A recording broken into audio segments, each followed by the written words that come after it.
morning, John. How are you, man? Hey, morning, John.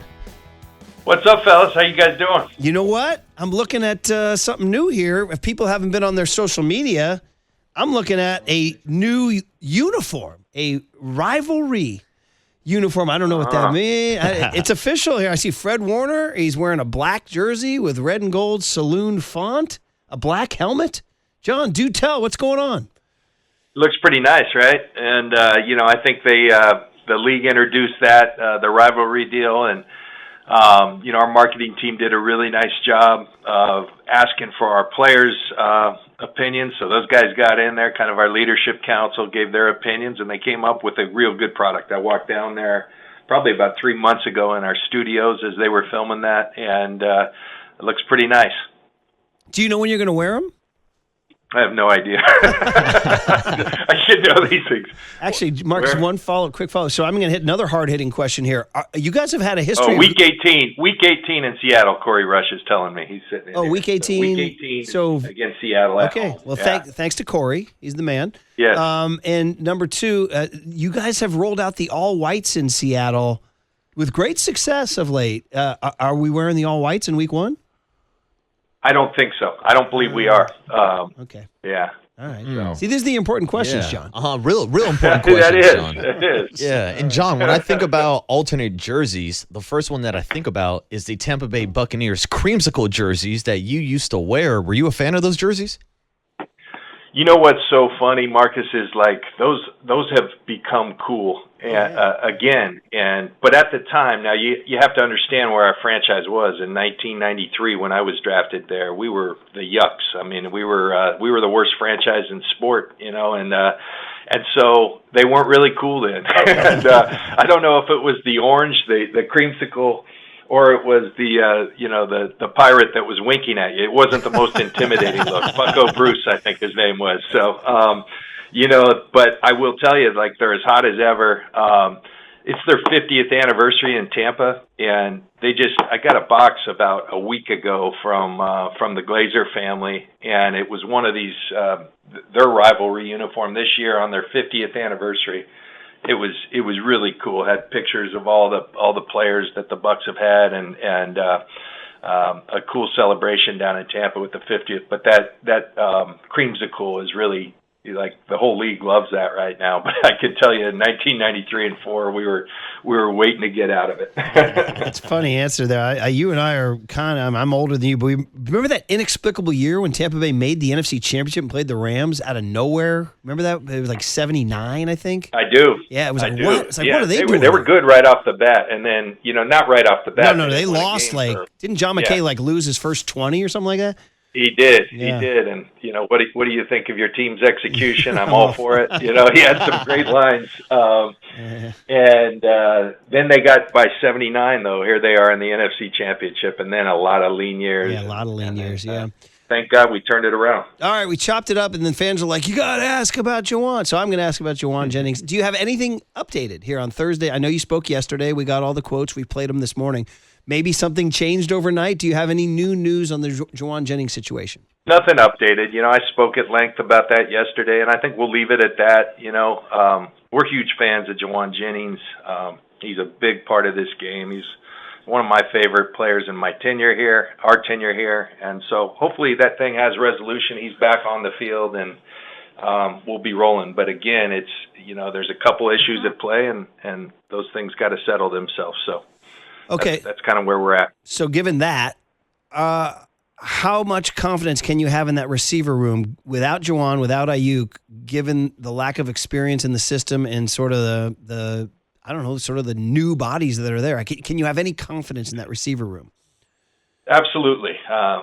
These guys have been thrust into this. They've gotten plenty of reps. Now, some of the guys are new, like Valdez Scantling that will be arriving here today. The nice thing, though, with him, he's a veteran who's played a lot of football in this league, and he's been in this system. Seattle, who we're playing in 10 days, there's another Kubiak up there that was here years ago, 3 years ago, 4 years ago.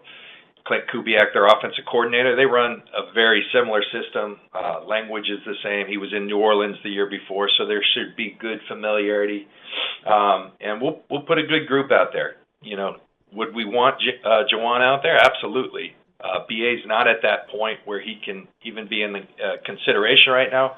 So, Jordan Watkins, being hurt, Jacob Cowing being hurt, is it ideal? No, but we're going to put a group that is plenty good and capable, and, these things happen in this league. And I remember a year starting one year, I forget the actual year, but Bill Belichick and the Patriots had like 3 receivers on their entire roster, and they found a way to win games. And so that's what you do. You find a way to win games. We got a really strong team. The last few days are tough. It's a really emotional time because you're telling, 25, 30 some odd guys that their dreams aren't coming true while we're setting this roster, and the roster's still a little fluid.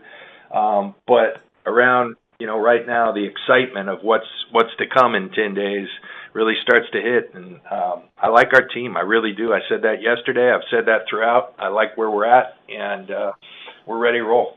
Not only did you guys bring in a couple wide receivers since our conversation last week, John, you guys also brought in a running back. Brian Robinson made another trade with the Washington Commanders. What can you tell us about that trade and the role that you expect for him in this offense?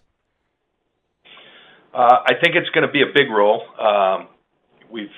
Brian, it feels like yesterday he was here on a 30 visit. 30 visits are the visits prior to the draft, and Brian was one of the guys who came in here, and so we've long been a fan of Brian. Jordan James is a guy we're extremely high on, but unfortunately got nicked up on a couple different occasions during training camp, and so the idea of going with a rookie as your number 2 back going into a season when he's barely had practices, that's a really tough thing to do. And so we remain high as can be on Jordan James, think he's going to be a fantastic player for us. Isaac Guerindo's still in the mix, but we felt like it was important to have another back. It's just the way things go at that position, and we feel like there's some unique things we can do with Brian in there. He's a great fit for our style of play. And we were very fortunate to have the opportunity to add a player of that at that point in the training camp. Yeah, it'd be really interesting to watch him out there with Christian McCaffrey. Thunder and lightning, Thunder and lightning. Remember Ingemar Johansson, John? You know that guy, Swedish heavyweight? Yeah, no? I don't. But on. I remember Thunder and Lightning. I remember we talked Bucs earlier. It was all stud and done. There you go. I remember Warwick Dunn was on like that Cat magazine or whatever. Remember that ESPN ad? So anyway, we digress. Hey, back to the receiver room real quick. Can you confirm that you guys are interested in Kendrick Bourne, and is there any news on that? No new news. Anytime a really good football player who we had ties to, Kendrick started his career here, becomes available, there's obviously going to be discussions. We're trying to, evaluate the pertinent information. Kendrick has been hurt, in training camp there, so trying to see exactly where he's at and, having conversations. But we'll let that play out. We'll continue to look into it. Any player who can help us improve our roster, we'll look into, and that's where that is. John, taking a look at the roster build on the initial 53-man roster, you guys kept 21 total linemen on the offense and defense side of the ball. Last year, you guys only had 17 on the roster. Was there maybe a feeling of a need of necessity or depth going into this year in the trenches, or what do you think about the roster build and keeping that many linemen?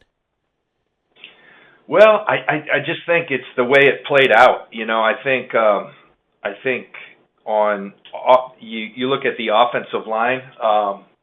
We had a couple young guys come in and really surprise and play kind of ahead of their years and show that they're ready. That yes, can there be improvement? Absolutely.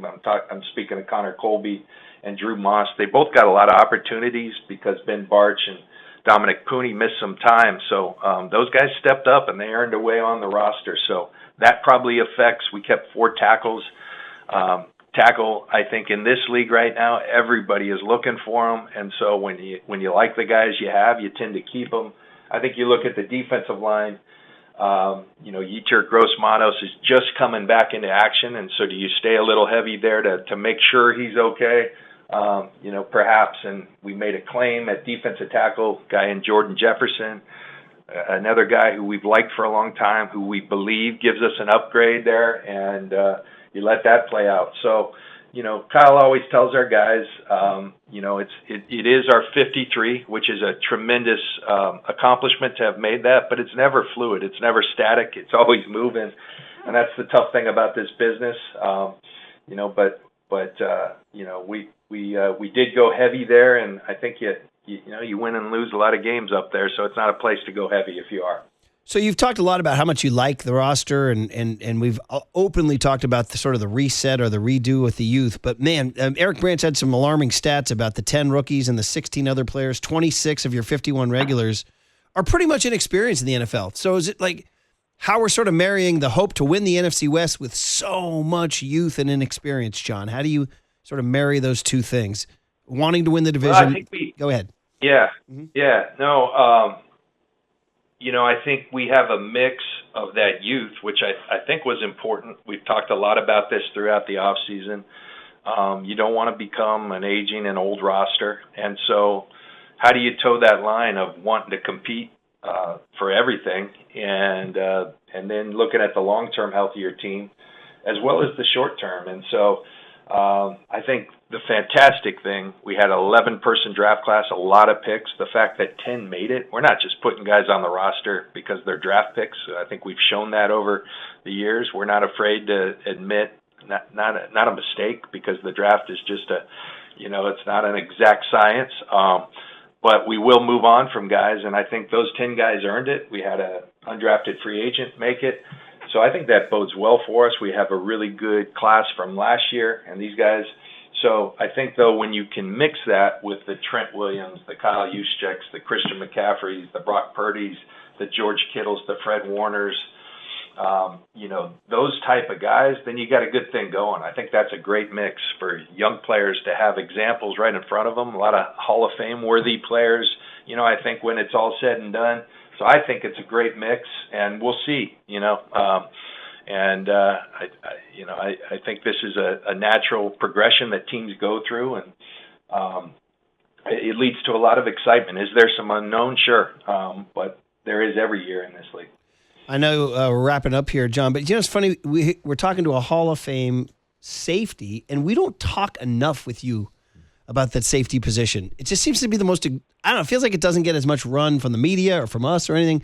And you guys have a guy, Marquise Siegel, out of Kansas State, who seems to have been making great strides this summer. Can you just handicap the safety situation? Mustafa being out. What's the John Lynch read on your safety depth chart? Who's going to be your guys? Who's going to make the plays? Well, I think right now, four guys made the 53-man roster. Siegel, who you were just speaking about, the rookie from Kansas State, has had a fantastic offseason. Jason Pinnock, who came to us as a free agent this offseason. Jair Brown, who we all know, who's been around here, and Richie Grant. I like the group. I think, probably a three-way competition for the top two spots with Siegel, Pinnock, and Brown. And Richie Grant is a guy who's played a lot of football in this league, has started games at safety. So I like the room. Siegel is really it's an interesting mix to me. Last year you talk analytics and things we look for. We have a metric we call swarm, which is basically when the ball's thrown, how fast do you get to the ball carrier? Last year, our analytics department sometimes will give these monikers or names. They said, okay, we've got the Sultan of Swarm, and that was Malik Mustafa. Nobody in college football swarmed to the ball faster than Malik Mustafa. Well, this year, the Sultan of Swarm was Siegel. And so I think those things translate really well in our defense. He runs a 4-3.